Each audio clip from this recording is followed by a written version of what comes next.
Para mí fue al principio una gran decepción y bloqueé y dejé de tomar la Fanta, ¿En serio? que era mi bebida favorita. En realidad se llamaba Crush en Perú. Otra, había una Fanta y una Crush.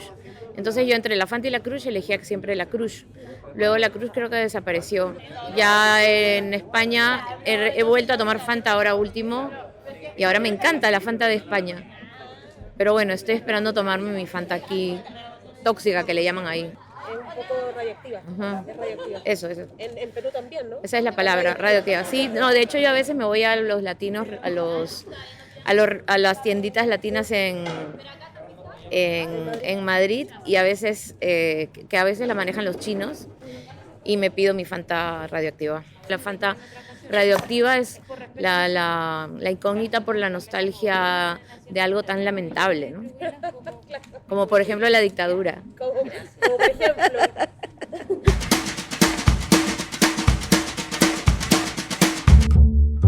Esto es Ojo en Tinta, el podcast. Libros para salvar al mundo. Conduce este capítulo la periodista Javiera Tapia. Nos juntamos con la periodista y escritora peruana Gabriela Wiener una mañana de abril en Santiago de Chile.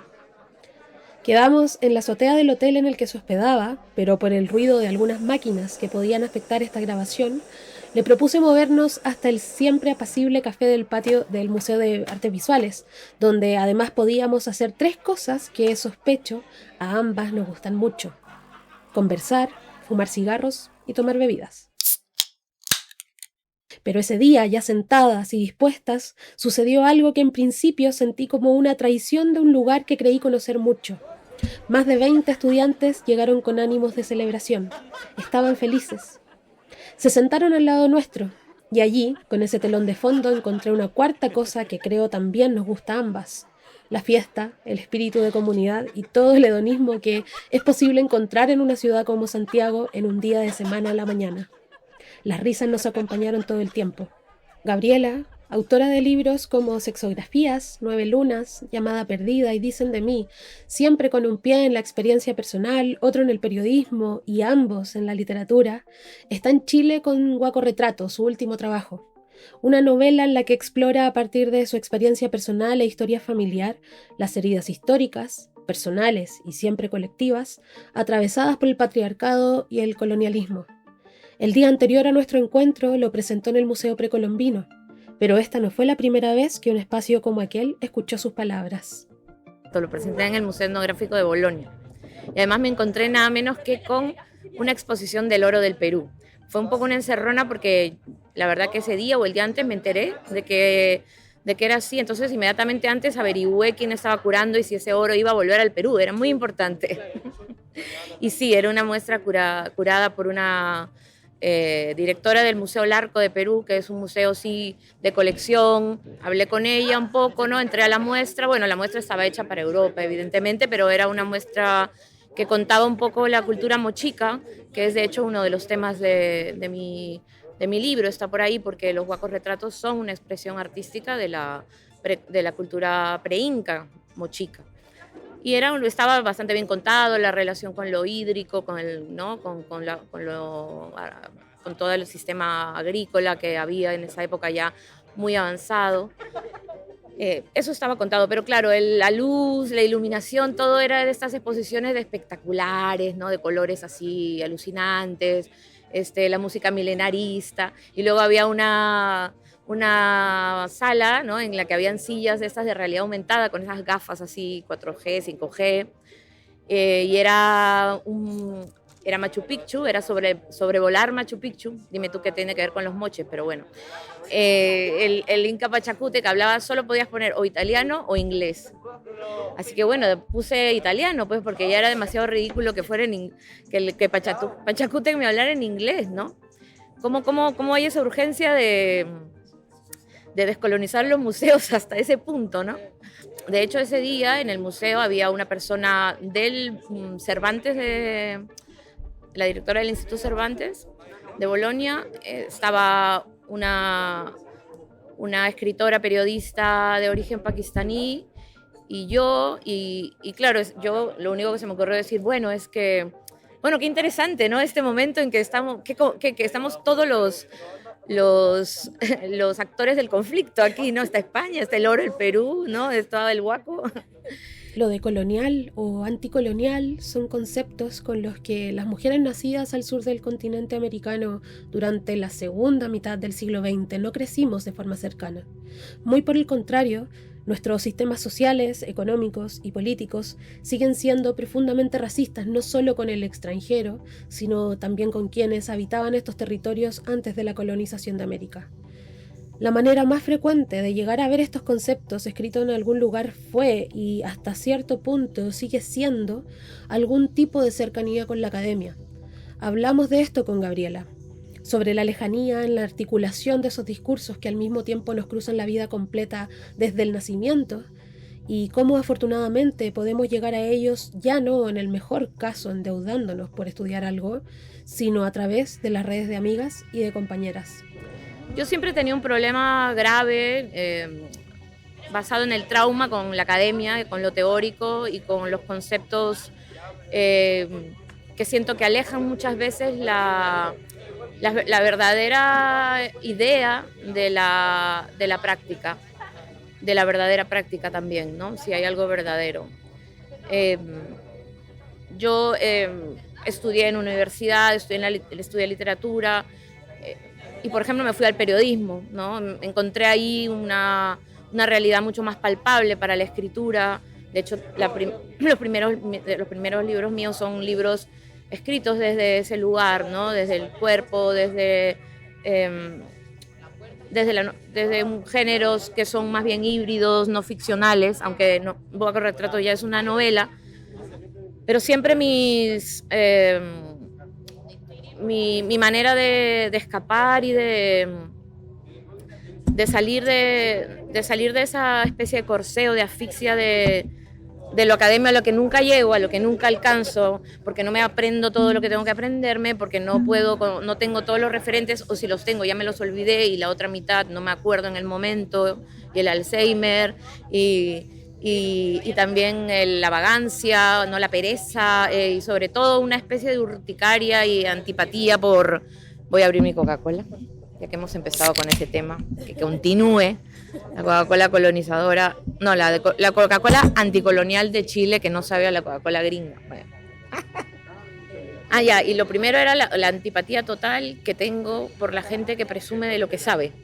Entonces, igual es una sencillez, ¿no? Y es un rasgo de la precariedad de mi educación o del origen de mi ilustración o del tipo de ilustración que tengo, pero es que no soporto, o tal vez porque estoy en la universidad con hombres en literatura, no soporto a la gente que habla todo el tiempo de lo que sabe, de lo informada que está y de lo ilustrada que tal, de lo puesta, de lo entendida que es. Muchas veces es vacío eso. Otras muchas veces sí, que es cierto, y te fascinas, y admiras, y quieres... Se nota la intencionalidad. Sí, se nota. A mí los conceptos y las ideas me han llegado en un momento en que creo que ya están llegando, pero yo siempre digo que es que ni siquiera me han llegado como de forma directa ni de la academia gringa, ni de las profesoras que no sé qué, ni directamente de libros que haya yo ido corriendo a buscar para leerlos, sino casi de segunda, tercera o cuarta mano, ¿no? De compañeras que gracias a Dios ya han leído por nosotras y que de repente lo comparten desde otros territorios, no necesariamente el académico, ¿no? Puede ser el espacio del taller, por ejemplo, el espacio del club de lectura, el espacio de que te presten un libro por PDF y te lo leas, ¿no? Como Gloria Ansaldúa, que me la pasaron mis amigas, ¿no? Como María Galindo, que empecé a leerla pues en las paredes y sus frases de grafitis por aquí y por allá. Luego el feminismo, por ahí me trajo a Rita Segato, que algo hablaba del tema. Luego supe que por ahí existía un Fanon. Bueno, en fin, como que iban apareciendo a través de cosas como el arte de mis amigas, ¿no? Como el colectivo AIU y otros colectivos anticoloniales que funcionan en España. ¡A todos! ¡Aquí nos das angustia! Y quieren luchar contra la trata de personas. Y especialmente si son españolas o europeas, les sugiero luchar por la abolición de la ley de extranjería. Y no y no criminalizar a las trabajadoras sexuales. La mala noticia para las españolas es que esa lucha no se da en el contexto de su sistema político nacional, porque eso no se decide aquí. A María Galindo la conocí cuando apareció Facebook y comencé a ver sus rayados en las murallas, en fotos que se compartían allí. Así conocí Mujeres Creando. Gracias, Mark Zuckerberg. Este audio que acabas de escuchar es solo una parte de la poderosísima intervención de María en el Encuentro Internacional Feminista de Madrid que se realizó en enero de este año. Creo que en estos meses lo he escuchado más de 10 veces y cada vez que lo hago, siento que algo se enciende en mí. Se me acelera el corazón y me dan ganas de llorar, como si cada una de las letras que forman sus palabras tomaran una forma física y sólida y pasaran por mi garganta. Y ahí pienso que toda la historia que han vivido todas las que vinieron antes que nosotras, desde el inicio, siglos y siglos atrás, viven esas letras que siento que pasean hasta mi estómago. Siento en ese alimento nuevo y antiguo la inversión del mundo de la que me habla Gabriela. Que al final yo siempre hablo como de una inversión, ¿no? De mundos, que de eso se trata un poco la descolonización, pero bueno, son términos intuitivos, ¿no? Que he ido sintiendo a partir de, por ejemplo, no sé, estar en una fiesta en Madrid antirracista y que todo el mundo nos quiera sacar a bailar a las negras y a las marrones y a las gordas y a las gays, como no pasaba nunca en nuestras fiestas de la blanquitud en Latinoamérica, donde lo único que querías era andar en el grupo de los blancos y de los populares, que obvio, todavía el mundo es así, ¿no? Como una fiesta de la blanquitud en la que todavía muchas no podemos entrar, pero yo entiendo un poco que lo anticolonial tiene que ver con ya no querer entrar tampoco a esa fiesta, ¿no? Sino hacer tu propia fiesta. De hecho, una vez estuve en un podcast que se llamaba La Resaca Anticolonial, porque claro, no se va al final, ¿no? Nunca, que son cosas que continúan y una resaca eterna la de la colonialidad, ¿no? Vámonos ahora a Brasil, y es que las agresiones racistas contra el futbolista brasileño Vinicius Junior en España desataron protestas precisamente en el país sudamericano. El 21 de mayo de este año, Vinicius Junior, jugador brasileño del Real Madrid, denunció los insultos racistas que recibió en un partido contra el Valencia. No fue la primera vez, ni la segunda, ni la tercera. El racismo es normal en la liga. La competición cree que es normal, la federación también, y los adversarios la alientan. Lo siento mucho. El campeonato que una vez fue de Ronaldinho, Ronaldo, Cristiano y Messi, hoy pertenece a los racistas. Eso fue parte de lo que escribió en sus redes sociales, desatando la furia de algunos y la reivindicación de otros, instalando como tema que, atención, cuidado con el shock, España era un país racista. Unos días más tarde, Gabriela publicó una columna en Público titulada Panchita de mierda. Panchita no como un diminutivo cariñoso de Francisca, sino como insulto racista que recibió hace algunos meses de parte de una mujer en España. Un mes antes de todo esto, reunidas, conversamos sobre el racismo que ella misma ha vivido, tanto en Perú como en España, país al que emigró hace muchos años, y me explicó sus diferencias. La verdad es que es complicado porque yo he sentido todo el racismo, la discriminación en el Perú de una manera solitaria, ¿vale? Yo creo que esa es la diferencia. La viví aislada, viví eso aislada en mi propia familia, que siempre era un poquito menos negra o marrón que yo, aislada y sola también en mis espacios como la escuela, la universidad, el periódico donde trabajaba, el colectivo poético donde me movía. En general yo había caído siempre en un espacio blanco y eso no era casi una elección mía, sino es que la gente en nuestros países, las familias desde la abuelita, quieren alejar a sus hijos lo más posible de lo discriminado, ¿no? Y más si tu hija encima te ha salido chola, te ha salido marrón, ¿no? No te enseñan el quechua, las abuelitas no lo vuelven a hablar. El quechua es un lenguaje prohibido porque esto que vivimos ahora, ¿no? En que los mapuches están ahora mismo, hay mucha gente de la progresía y de la izquierda, ¿no? Que como hay gente que no, pero que sí que respete esa ancestralidad, ¿no? O de los mismos movimientos de identidad de los pueblos. Hay un trabajo por el relato, por el discurso, por el orgullo. Pues en las épocas en que yo me hice niña, que me hice mujer, que me hice joven, no había nada de eso. Solitario, ¿no? Lo que te digo, ¿no? Esa vivencia de tanta soledad, de haber también sufrido unas violencias. Creo que se puede hacer esta comparación con el momento de los últimos despertares feministas, ¿no? En que las mujeres por fin también pensaban que estaban solas cuando abusaban sexualmente de ellas, ¿no?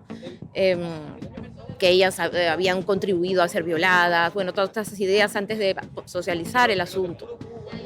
Y cuando esas violencias se hacen visibles a partir de un montón de testimonios y se acaba esa soledad, entonces ya hay la mirada de que hay un problema del sistema, hay un problema de estructuras que están mal. Y en el caso del racismo todavía eso no llega a explotar como es debido, sino no se trataría así a la gente migrante como se trata en todas partes del mundo, como se está tratando aquí en Chile o en España o en Perú con el fenómeno de la migración, ¿no? Que es, de hecho, no es ningún fenómeno, es parte de la identidad de nuestros pueblos trashumantes que huyen de la pobreza, que huyen de las guerras, precisamente por procesos de colonización. Ese crecer en la discriminación en soledad, dice Gabriela, que también tiene que ver con el momento en el que estaba, las décadas del 80 y del 90. Y una vez que emigró a España, ya entrado el nuevo siglo y siendo una adulta, por supuesto que también encontró racismo, pero diferente. Un racismo a diferentes pueblos y manifestado de otras formas, comunidades e interseccionalidad y también redes. En España lo que ocurre es que ahí además no somos las latinas o las marrones las únicas migrantes, ni el único otro u otra, ¿no? Sino que hay varios pueblos, hay varias comunidades segregadas a las que el ser español, el oficial, digamos, ¿no? el del Estado, el que representa el Estado, y el fascismo, heredero del franquismo, teme, ¿no? Al negro, teme al moro, teme al gitano, los odia, les tira odio, les tira hate. Y como además, ¿no? Empiezas también a ver que no solamente puedes hacer estas intersecciones con otras luchas y pueblos y que además el racismo lo integra todo, ¿no? Que todas en realidad estamos siendo golpeadas por el racismo, que eso nos une. Y que hay luchas específicas de cada pueblo, pero que hay luchas comunes también ahí, y que también la clase está ahí, que también el género está ahí de por medio. Entonces, bueno, eso en mis momentos más románticos e idealizadores, pienso que por ahí puede venir la revolución. Y además en España también, bueno, también es una parte de mi vida en la que yo me empiezo a politizar mucho más, porque me encuentro ahí redes que están más a mi alcance, redes que luchan por la vivienda justa, que luchan contra la gentrificación, que luchan por, yo qué sé, antifascismo, ¿no? Gente que viene de luchas de la última década, de intentos de retroceder con el tema del aborto, y que el feminismo de allí lo bloquee y lo pare, lo detenga, y consiguen eso. Obviamente, cómo no enamorarse de esas luchas, ¿no? Y sentirse fascinada en esas luchas de la gente de España en la que han participado también personas migrantes, también personas racializadas, ¿no? Porque, o sea, muchas de las de origen latinoamericano viven hace mucho tiempo ahí, o los moros son españoles, o los gitanos obviamente son españoles, y así, ¿no? O sea, construyendo. Entonces, más bien, los antirracismos lo que han venido a decir es: oye, yo he estado luchando contigo por estas cosas, pero tú no estás luchando conmigo por mis cosas, ¿no? Y creo que ese es el momento, digamos, en que hay una especie de crisis o contestación a un periodo en que también dentro de los movimientos de transformación, como el feminismo, lo que ha habido es una hegemonía. Un feminismo, en este caso blanco, intentando imponerse, ¿no? Desde sus propias lógicas de la blanquitud que dejan atrás. O sea, nada más todo el tema de la cuestión trans muestra, ¿no? Cómo sigue habiendo, ¿no? Dentro de estos movimientos supuestamente de liberación, gente que no te quiere ahí y no quieren a las negras. No, eso es otro tema. Eso no es feminismo, como si no fuéramos las mujeres negras, no existiéramos las marrones, no existiéramos las asiáticas, no existiéramos las gitanas. Entonces tú lo que le dices es, bueno, pues si no me quieres acá, pues vamos a tener que hacerlo por otro lado también, ¿no? Y te cuestiono y te interpelo. Y ahí estamos, ¿no? O sea, otra vez es desde arriba que nos quieren decir cómo hacer las cosas. Y ahí estamos intentando, creo, crear, como decía Pedro Lemebel, poder copular. Y yo agregaría poder copular racializado, ¿no? Cuando era adolescente me fregué tanto la piel, con tanta fuerza y rabia, que acabé arrancándome un trozo de piel y sangrando. Nunca se lo conté a nadie hasta que en 2020 leí un artículo del New York Times titulado Orgullo Marrón, de la escritora y periodista peruana Gabriela Wiener. En aquel momento pensaba que si se lo contaba a mi mejor amiga o a mi familia, pensarían que era racista. La herida era pequeña, así que pasó por una herida cualquiera, pero yo sabía lo que era. Cada vez que miraba debajo de la tirita, sabía perfectamente de qué se trataba. Así comienza el 10º capítulo de Marrón, titulado El color rojo vive, la lucha sigue. Le comento a Gabriela esta aparición suya en las memorias de Rocío Quillaguamán. El hecho de cómo se habla de esa herida física y literal, pero también no, de la herida interna, y de cómo se comparte y aparece. Rocío lo lleva a su territorio, ¿no? Hasta contar que ella incluso se llegó a sacar sangre, ¿no? Tratando de blanquearse.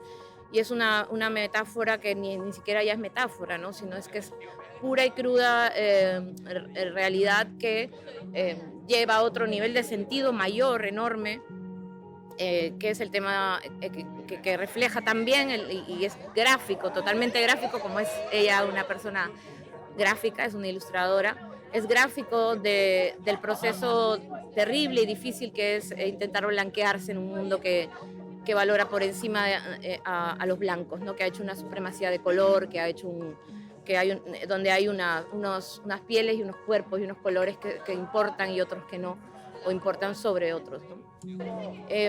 Hace poquito nada más, hace como 3 semanas, estuvimos juntas en Donosti, en el País Vasco. Fuimos invitadas por una ONG que trabaja desde las propias mujeres latinoamericanas lesbianas. Son ellas las que trabajan pidiendo subvenciones al País Vasco, que tiene mucha plata, con mujeres migrantes que sobre todo trabajan en trabajos de servicios del hogar, pero también otras cosas.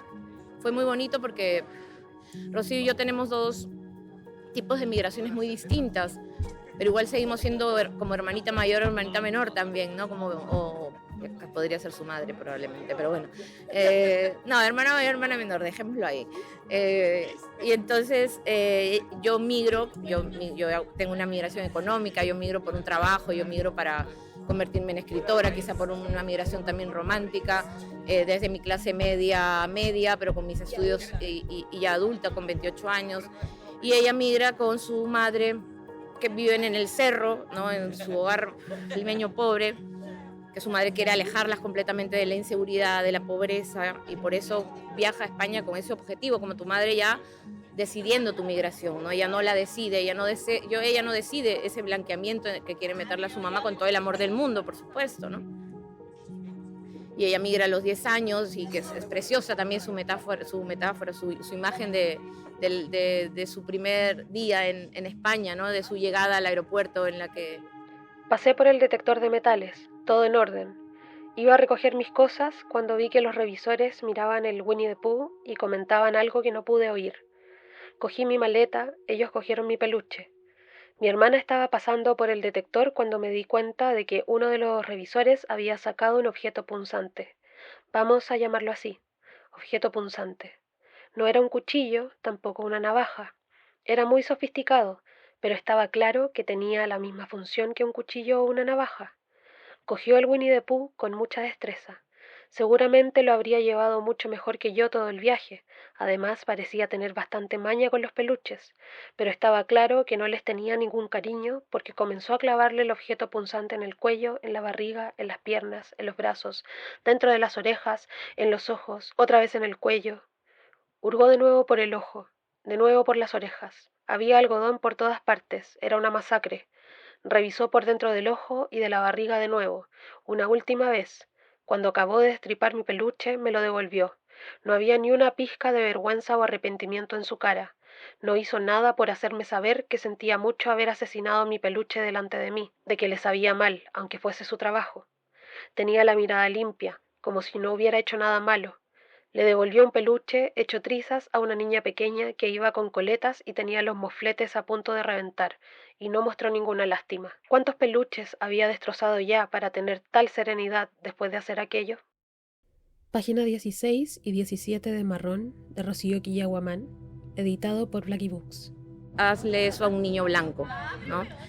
O a una niña blanca. Y así le dieron la bienvenida a España. Entonces, su madre ha trabajado y trabaja todavía como trabajadora del hogar, entonces fue muy precioso encontrarnos ahí en ese espacio donde había tanto trabajo por el trabajo doméstico y de lucha, porque es una lucha muy importante en España que ha logrado cosas muy grandes y sigue todavía en situación de injusticia. Pero encontrarte con ella contando esta historia, ¿no? Las madres de ahí llevando a sus hijas a verla, soñar que vuelva para dar un taller ya solo para las hijas y los hijos de estas mujeres, muchas de las cuales trabajan con sus hijos a miles de kilómetros al otro lado del mundo para enviarles plata hasta que por fin consiguen traerlos, ¿no? En el caso de Rocío, su mamá la trajo, pero su mamá también la metió en un mundo además catalán, mega blanco, donde ella durante muchos años sintió vergüenza de ser como es y que intentó hacerse asimilada, ¿no? A toda costa. Y su libro creo que es un despertar de ella también, ¿no? A su manera, al orgullo por su color, ¿no? A la reivindicación de su racialidad y de su identidad, ¿no? Y de su peruanidad también, ¿por qué no decirlo, ¿no? Entonces nos encontramos como peruanitas que luchamos por ahí, que además en su caso tiene, como tú bien dices, este canal directo con la gente joven. Ella está entreteniendo mucho a la gente joven catalana y blanca, que es la que sobre todo va a sus presentaciones, ¿no? Y le compran libros a morir y se fustigan con el racismo ya por fin, ¿no? Desde chiquitos, desde jóvenes, porque ella lo está contando de esa manera tan absolutamente cercana y entrañable. Y ella está haciendo ahí pura pedagogía para la gente que le ha rodeado, ¿no? Y eso es también súper importante, ¿no? Creo que ella hace un trabajo distinto al mío. Como te digo, yo de lo que más estoy rodeada es de gente adulta que encuentran en Guaco Retrato una especie de método para también buscarse a sí mismas y para escribir sus propias historias de origen, ¿no? Mal o bien, pero para recobrarse, para construir memoria, ¿no? De algo que, como te decía hace un rato, para nosotras ha sido algo borrado, invisible y silencioso y solitario. Gracias a todos los esfuerzos históricos de las comunidades que han sido discriminadas, no solo en Latinoamérica, sino en todo el mundo, estas realidades están siendo escritas, dichas, ilustradas y cantadas de otras formas, siempre en primera persona y llegando a otros lugares. Pero, y esto es otra cosa que va en paralelo, también es necesario reconocer y prender las alertas cuando vemos que se hace un uso de esas luchas. Gabriela me habla de la moda, del tokenismo. Entonces, ¿qué hacemos? Aprovecharnos del momento, asaltarlo, recuperar el oro, dice ella riendo. Y me cuenta de un proyecto que tiene junto a otras escritoras para poder crear algo que perdure cuando ese tokenismo ya no sea tendencia.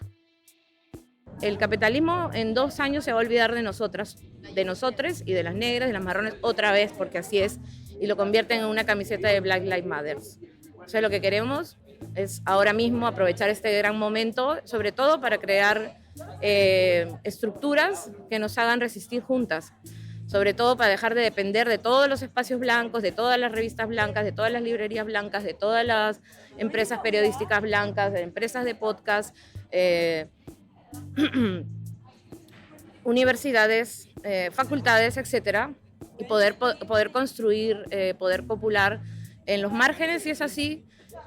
Ahora tengo un proyecto que se llama Sudacasa en España. Por fin he podido recuperar un pedazo de tierra robada de la colonia con unas amigas. Hemos creado ahí un proyecto que se llama Sudacasa, que tiene dentro otro proyecto que se llama La Nave del Olivo, porque la casita, que es muy grande, tiene un olivo ahí en el medio. Y es una casa para todas las escritoras, para todas las... solamente van a mandar ahí las sudacas, ¿no? Ahí las dueñas son las sudacas. Las dueñas somos las latinoamericanas, las que movemos ese espacio somos las sudacas. Luego vienen las colaboradoras, las escritoras blancas preciosas que nos van a ayudar y tal, y las famosas que van a atraer a la gente. Y luego va a venir la gente ahí a descolonizarse, va a venir la gente ahí a aprender a escribir con nosotras en talleres inmersivos de literatura, en un espacio rural además, en Guadalajara. Vamos a hacer la FIL de Guadalajara, la nueva FIL pero FEEL, la FIL de Guadalajara. Y estamos muy entusiasmadas con eso, ¿no? A ver cuánto nos dura. Pero bueno, como te digo, ya está. O sea, ya tenemos nuestro pedacito de tierra en este mundo, llámame señora feudal, en la que obviamente no van a ser las negras las explotadas, te lo aseguro.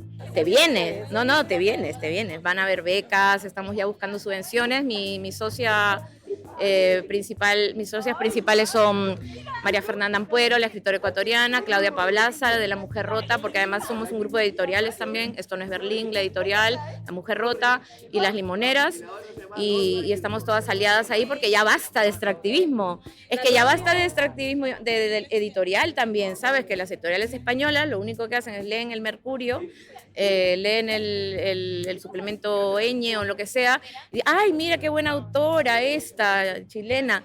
La vamos a publicar allá, ¿no? Y allá, pues nada, le pagan lo mismo que la editorial de acá y no hacen ningún crédito para las editoriales, las editoriales de aquí, ¿sabes? Las que se han hecho el trabajo de encontrar esa autora, que han trabajado los libros con esa autora, y es como, bueno, ese libro solo lo hizo esa autora, ¿no? Pues ahí hay un trabajo de un equipo, de una editorial, de un país que intenta hacer sus cosas, ¿no? Entonces no te pongas allí todas las medallas, ¿no? Entonces también espero que sea el comienzo del frente por la liberación, el frente de editoriales independientes en el Reino de España, latinoamericanas, ¿verdad? ¿A que está genial? Y allí, cada vez que venga, haremos nuestras propias ferias, vendrá la gente a Guadalajara, a la FIL de Guadalajara, y cada vez que pise una escritora latinoamericana o escritores que tenga algo que decir, que tenga algo que compartan sus saberes, amiga, ya basta que nada más como, ay, yo me hago famosa, es igual que los machos, me hago famoso, oye, devuelve, que chorree, que esto es gracias a las feministas, gracias a las antirracistas, ¿no? Gracias a los maricas, ¿qué tal? O sea, devuelve un poco, amiga, ven, comparte aquí tus saberes, y tus instituciones, págales a estas y a nosotras. Páganos a todas para que estemos acá felices, en comunidad, aprendiendo una de las otras. ¿Qué te parece esa idea? Saqueo, pisoteo, colonización, Matías, Catrileo, Gualmapu. 1000 veces venceremos, del cielo al suelo y del suelo al cielo vamos. Caballito blanco, vuelve pa' tu pueblo, no te tenemos miedo, tenemos vida y fuego. Fuego en nuestras manos, fuego en nuestros ojos. Tenemos tanta vida y esta fuerza color rojo. La niña María no quiere tu castigo, se va a liberar con el suelo palestino. Somos africanos, latinoamericanos, somos este sur y juntamos nuestras manos. Todos los callados, todos los homicidios,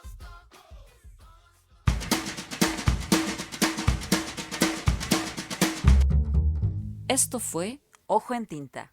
Libros para salvar al mundo. Un proyecto financiado por el Fondo del Libro y la Lectura del Ministerio de las Culturas, las Artes y el Patrimonio de Chile, convocatoria 2022.